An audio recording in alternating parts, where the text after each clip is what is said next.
Prime Minister, may I ask first, how different is it to leading a country than to captaining a sports team? Because leadership is needed in both. Well, let me first say the similarity. Similarity in both is that you have to struggle. And the dynamics of struggle are such that you only succeed if you learn from the bad times, from your mistakes. You learn and then you pick yourself up. So that's where the similarity is. Otherwise, it's, of course, completely different. Running a cricket team is completely different to running a country.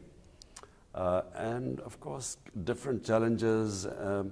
And then countries with entrenched, strong institutions are much easier to run. A country which faces challenges in the worst challenge in as far as the economy is concerned, huge fiscal and current account deficits. And so in that, obviously, it's a much bigger challenge. If we start with the hardest issues, Kashmir, we in Europe are wondering, will it ever be a happy place, Kashmir? Is there a solution possible? Kashmir is something which Pakistan and India have actually gone to war 3 times. And Kashmir remains the biggest hurdle in there being normal relationship between the 2 big South Asian countries. And actually Kashmir is the main hurdle which would lead to, which is in the way of trade prosperity. Because, you know, if the 2 countries were trading with normal relationship, then the best way to reduce poverty in the subcontinent would be trade and normal relations. So Kashmir has a problem that has been very difficult to sort out because, unfortunately, you know, India feels it's a stronger power, might is right, whereas the UN resolutions in way 70 years ago, according to them, the people of Kashmir had the right for self-determination. They were supposed to, through a plebiscite, decide their destiny. They wanted to go to India or Pakistan. That right was never given because India knew that if that right was given, they would opt for Pakistan because it's a Muslim majority province. And India was divided according to the majority religion. So if it was a Hindu majority, it went to India. Or if it was Sikh majority, it went to India. If it was Muslim majority, it became Pakistan. Kashmir was an overwhelming Muslim majority province. And through force of arms, India has occupied it. And they promised but did not allow them to have the right for self-determination. This promise was made by the first Prime Minister, Mr. Nehru, but that promise was never fulfilled. So Kashmir now has become a real problem because what India has a problem for India, because they have forcibly annexed it.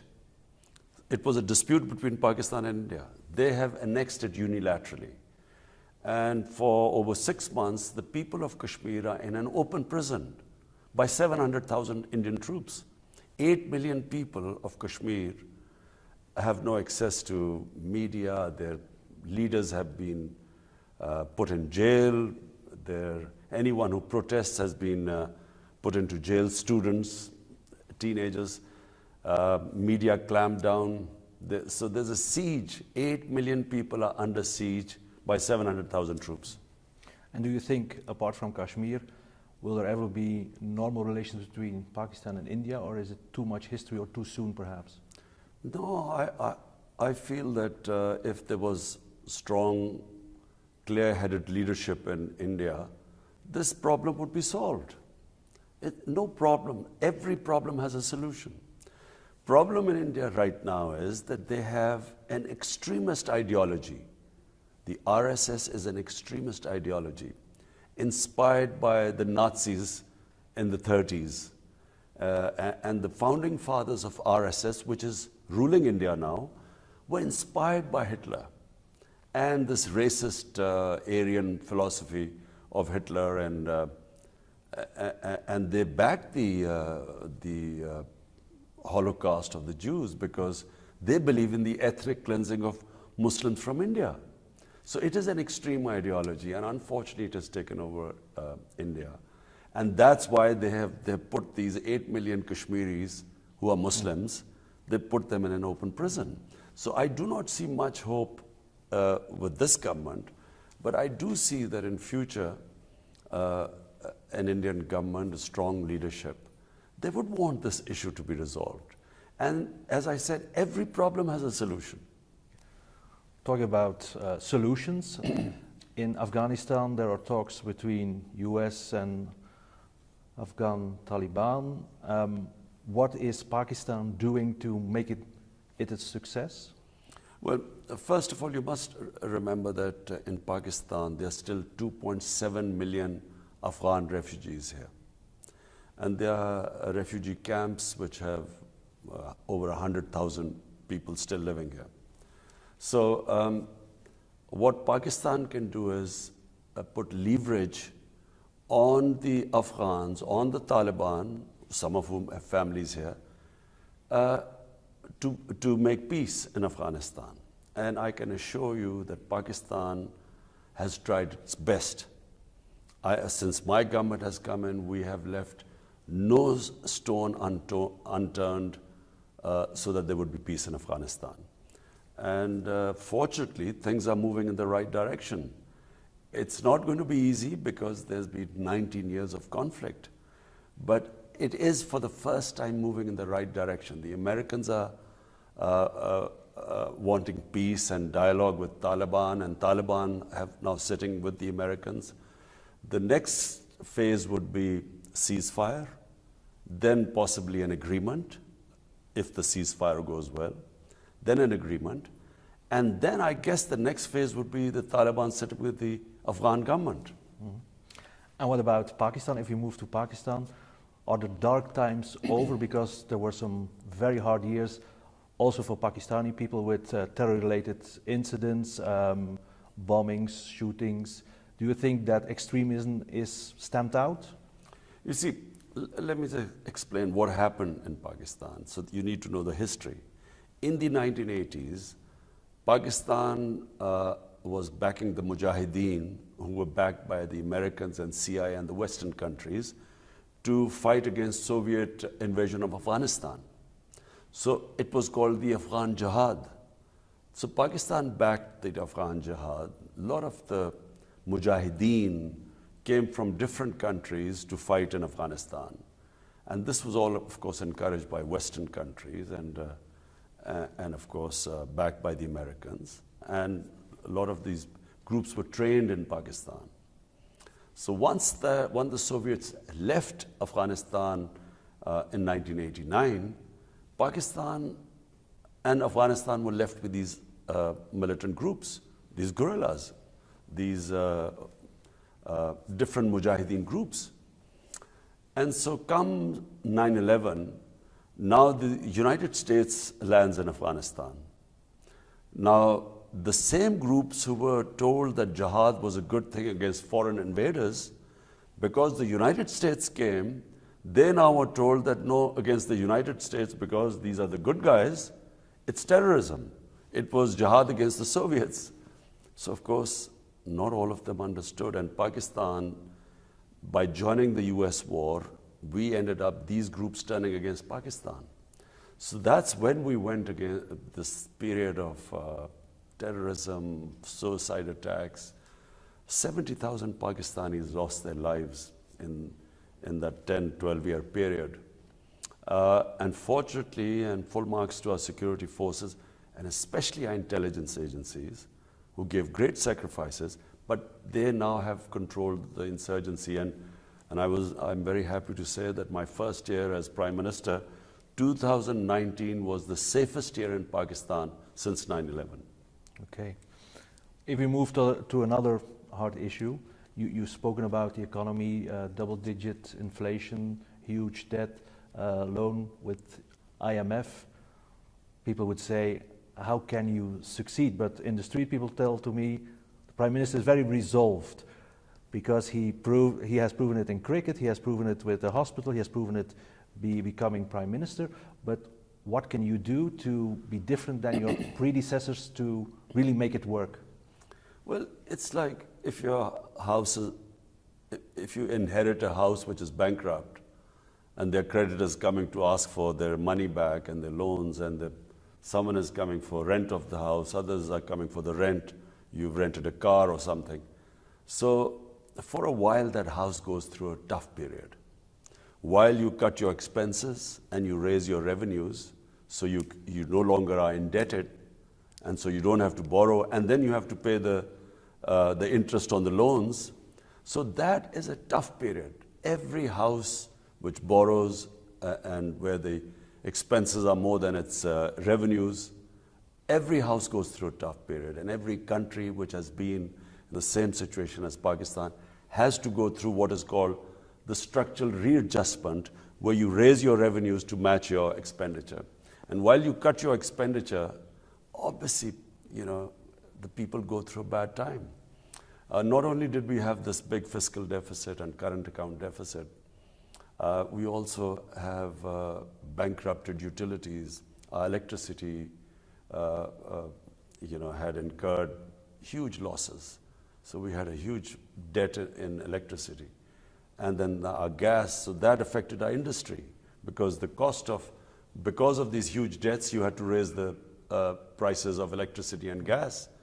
And when you raise the prices, the industry got affected, because that can't compete with the exports of your neighboring countries, which means you can't reduce your deficit. So you're caught in this debt trap. And so the first year was very difficult. 2019 was a very difficult year for Pakistan. But now, fortunately, we brought the current account deficit down by 75% in 1 year, which was tough but good.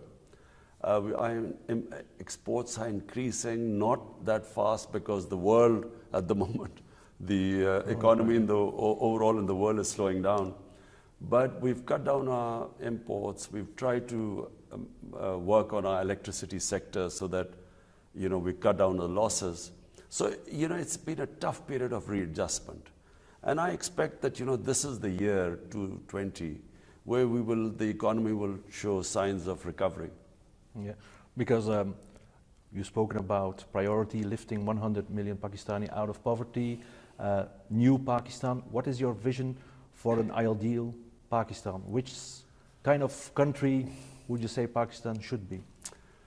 My idea of Pakistan is what was the founding fathers' idea of Pakistan, which was an Islamic welfare state, a state which is just and humane, which looks after the state, looks after the bottom tier of the population, the weaker section of the society. And if you ask me, the first Islamic state was the first welfare state in the history of mankind some 14 centuries ago. State of Medina? State of Medina. It was a welfare state. And it was a state which had rule of law. It had rights. Every human being had rights protected by the state. And that was the basis of the civilized state, which laid the foundation for the next 7 centuries. It became the leading civilization in the world. And of course, emphasis on education, which was laid by our Prophet, peace be upon him. So therefore, that's my ideal. And if you ask me in modern day, which state would resemble that, I would say Scandinavian states, because they have very high welfare. I find them very civilized.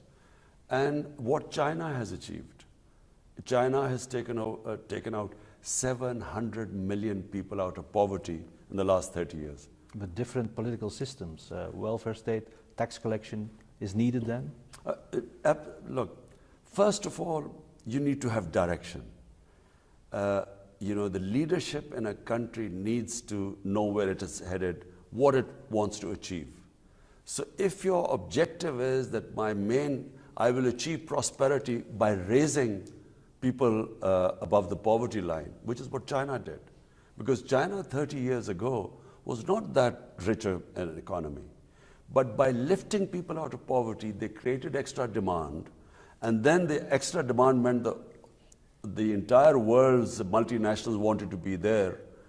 And China has, it's remarkable, it's a miracle. But the basis of that prosperity was that the state took a decision that our priority is to lift people out of poverty. That's what my decision is. Despite all the problems what we face, we have allocated the highest amount of money for poverty alleviation in our history. I mean, despite the economic crunch, we had the outlay for poverty alleviation is the highest today in Pakistan.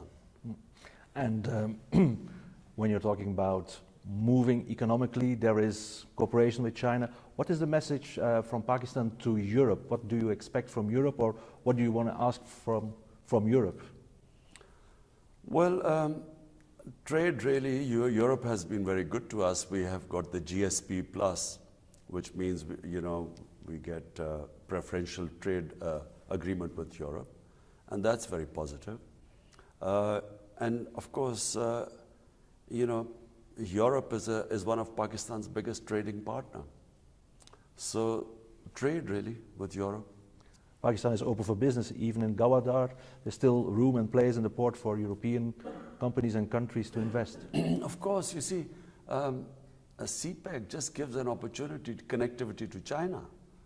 But it's not exclusive. I mean, Chinese also would want this to become an investment hub for companies from all over the world, especially in Europe. Mm. Talking about climate change, Europe, there's a lot of political debate about it, but it's one of Pakistan's main challenges as well, and Pakistan is doing a lot.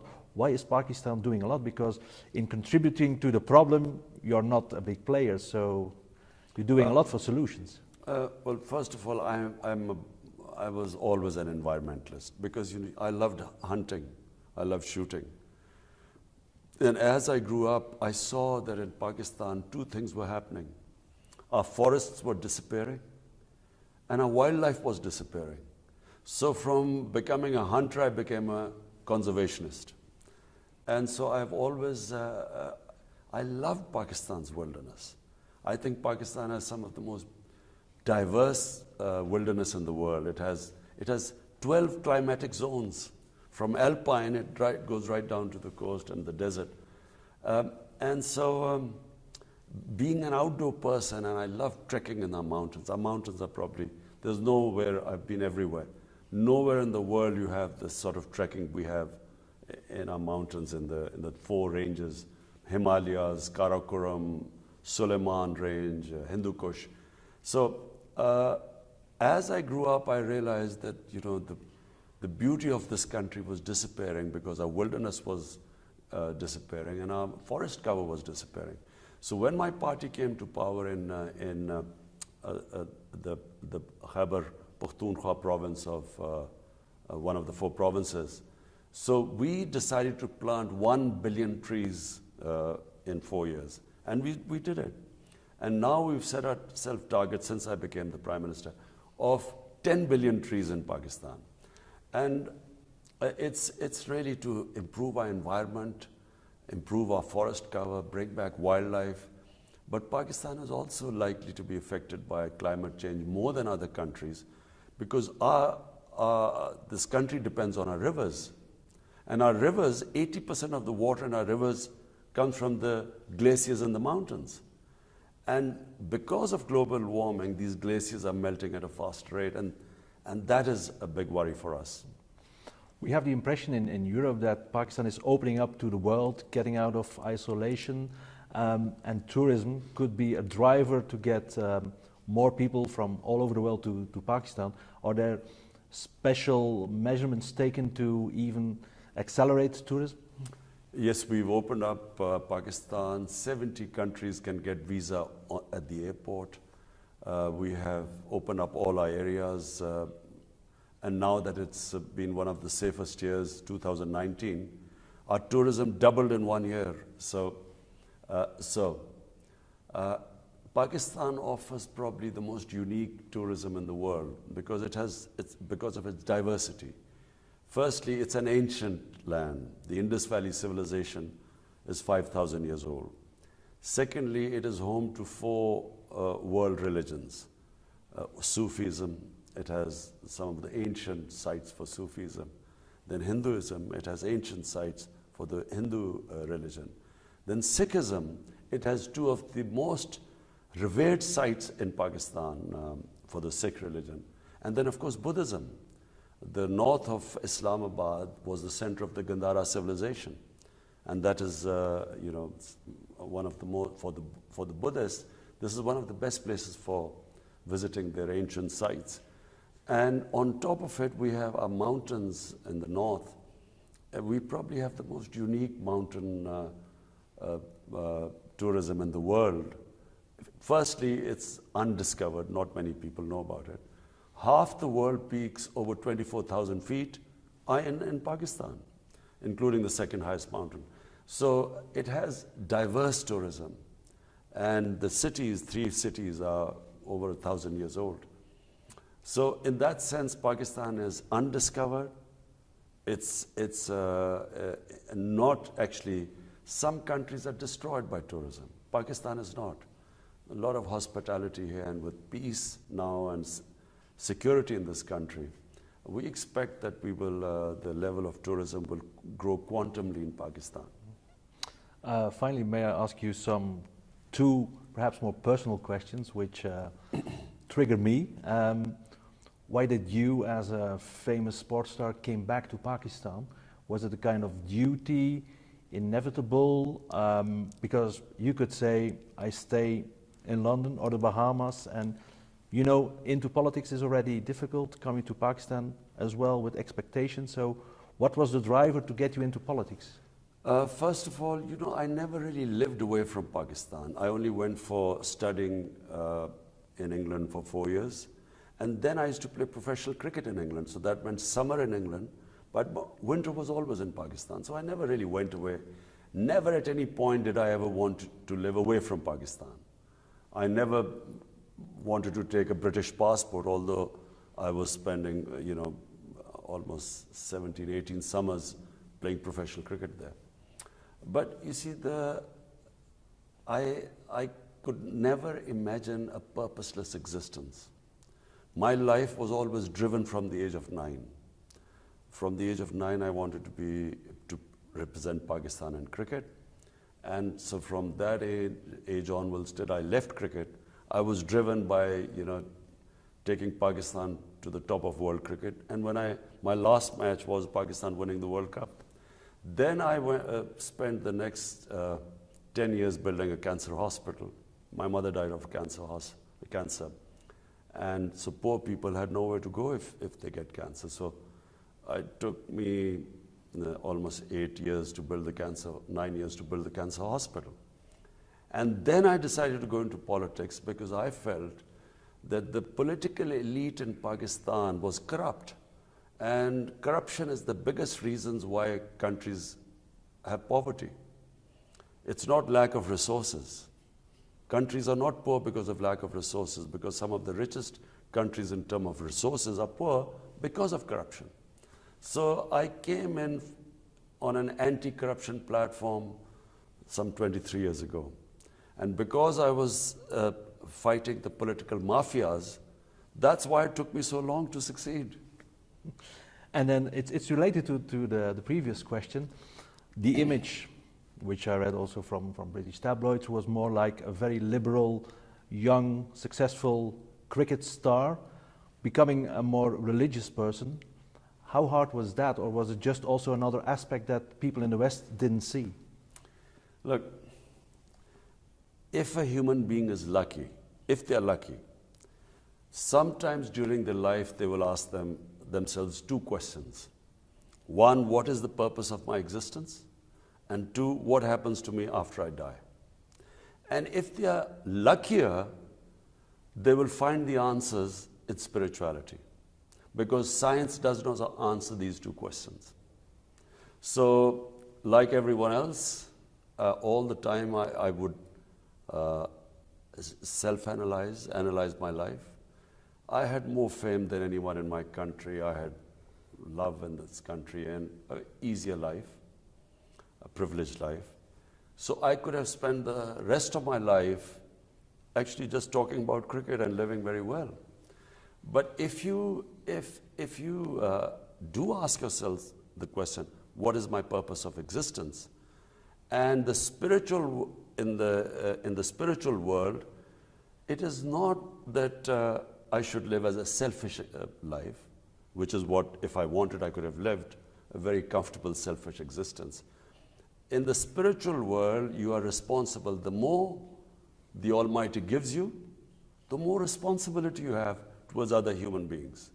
Hence, my life turned from first to build a hospital for poor people, and then to enter politics and build a welfare state. No matter how much social work I would have done, I could never have helped so many people as you can in government and build a welfare state. So it is all part of that spiritual journey which comes from asking these two questions. And finally, given the challenges of Pakistan, given the history, given what they call the establishment, which there are the other parties, are you never afraid to take up the challenge? Because this is a country where the life of a prime minister means a lot. Well,